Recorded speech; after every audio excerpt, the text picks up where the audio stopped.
Nous voici maintenant dans le corps du studio, dans la partie principale du studio du lab. C'est ici que vous allez probablement réaliser l'ensemble de vos photos.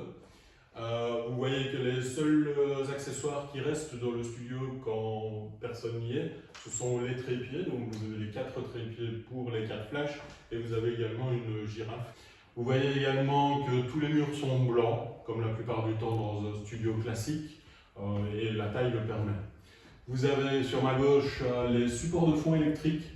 Vous avez 2 prises de courant à chaque distance, donc si vous éloignez le flash un peu trop loin de la prise, n'hésitez pas à brancher le flash sur la prise qui est un peu plus près du flash pour éviter que les câbles ne traversent l'entièreté du studio et que vous preniez les pieds dedans.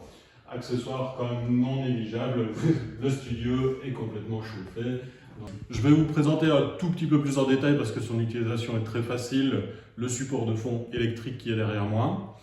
Qui dit électrique dit prise de courant, donc si le support de fond ne fonctionne pas, n'hésitez pas à vérifier que le transformateur est bien branché au mur. La présentation de la télécommande est assez simple, vous avez chaque fois 2 boutons. Un bouton qui permet de descendre le rouleau en question et l'autre bouton qui permet de le remonter.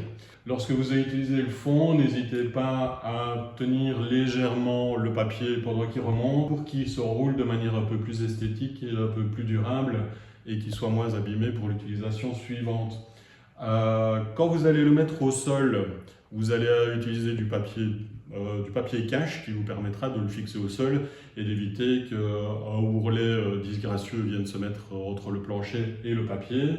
N'utilisez pas trop de papier si vous n'en avez pas réellement besoin. Si vous faites des photos, par exemple en buste, ne déroulez pas du papier jusqu'au sol avec les personnes qui vont marcher dessus, l'abîmer, etc.